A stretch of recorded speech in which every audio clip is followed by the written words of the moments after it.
Well, hello. This is a quick one, okay? You're probably breathing a sigh of relief when you hear that. So, I just wanted to quickly talk about something called sacred cows. It's an old, it's a saying. If you haven't heard it before, it just means, and I don't know what the actual definition of that phrase is. I'm sure there is something you could look up, but certainly in casual use, it means things that you really just can't challenge, you can't question. And there's very few of those things, actually.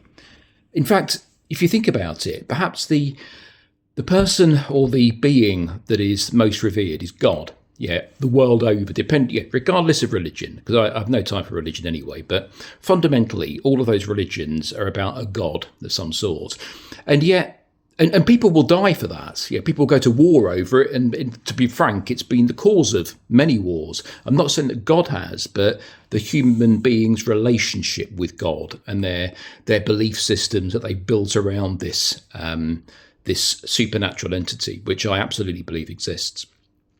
I'm not sure whether it's called God. I don't care what it's called. I think it's called global consciousness, actually, but that's for another story. So you can challenge God, right? You can be an atheist and say, I don't believe in God. You can write books on it like Richard Dawkins or Christopher Hitchens. You can go and who challenges his brother about it. Do you know what? There's a few things, though, believe it or not, that clearly are more important than God, because you can't challenge them. Well, you can, but if you do, you either risk legal challenges. Let's take that one first, and then that, of course, is Israel.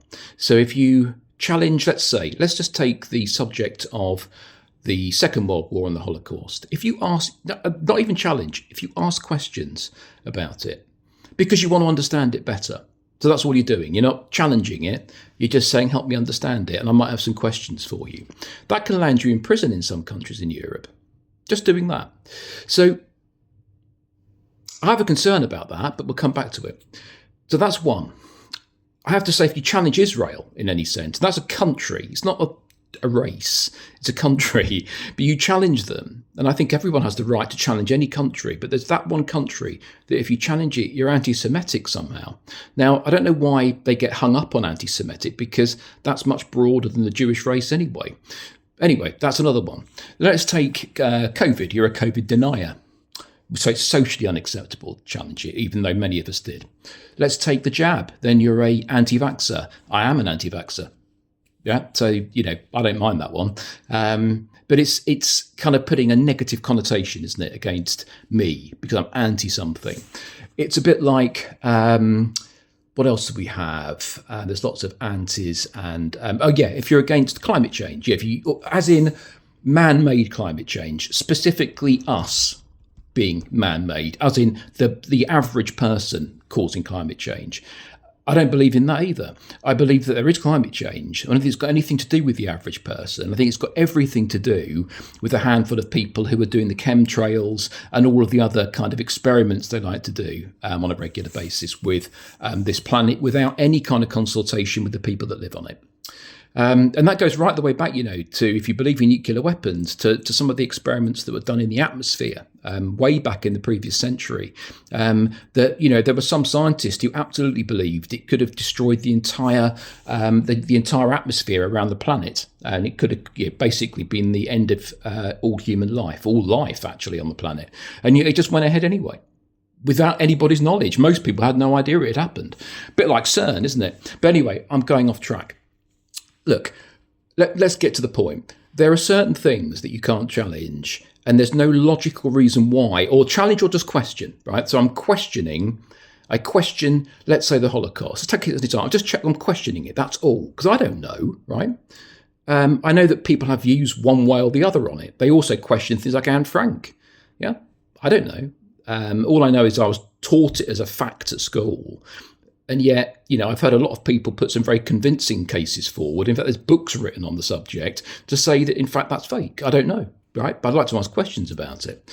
But in doing so, I'm then vilified. And as I said, in some countries, I'd end up in prison for it. Typical, isn't it? Right? In the middle of a video, delivery turns up. So they normally turn up, later than I was expecting. This one turned up earlier. So I would say, I conclude that the reason they don't want you challenging or questioning certain things, it's got to be a bit like that room that someone says you can't go in that room. right? There's nothing in it, nothing for you to be concerned about, but you just can't go in there. There's something that they don't want you to know about. They don't want you to go in the room because there's some kind of secret in there. And I think it makes me even more suspicious when the Holocaust is made into something that you can't even ask questions about. Think about it. Why would that be the case? I mean, you could hypothesize that the reason you can't ask questions about it at all is perhaps because there's things in there that aren't necessarily, they're not very confident that they can back up, and they're confident, they're not confident they can answer your questions and squash any doubt you might have, if you had doubt. Okay, well, that's my point, really, is let's not have any of this crap. Let's not have any of these sacred cows. Let's take the opportunity now to say that we're not going to, I'm certainly not, I never have, I'm not going to feel social peer pressure that says you can't talk about this. It's bad if you do. You're an anti-Semite if you question the Holocaust. It's just rubbish. I'm sorry, but there's a Holocaust going on at the moment in Gaza. But apparently, if you question that, then you're un-British, according to Keir Starmer. I'll tell you something, right? I don't give a shit about being un-British. I am un-British. I'm not patriotic. Patriotism is another control mechanism. It's another way of saying that if you don't go with what your country wants you to do, and that's the government normally and its enforcers, you're unpatriotic. The Patriot Act, for example. And then this last comment by Starmer about the fact that if you protest on behalf of Gaza and the atrocities over there, that you're therefore un-British. Yeah, good. Okay, I will go and protest it. I'm un-British. There you go.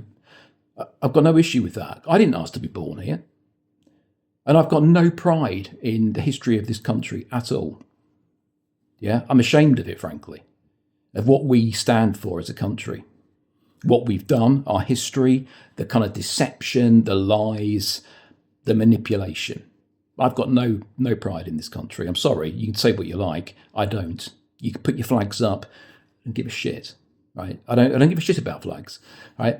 What I care about is people, right? Actual human beings and people's right to be individuals and to do what they want to do, as long as, of course, it is broadly in line with what's morally acceptable and respect for other human beings of any age or race or creed or whatever.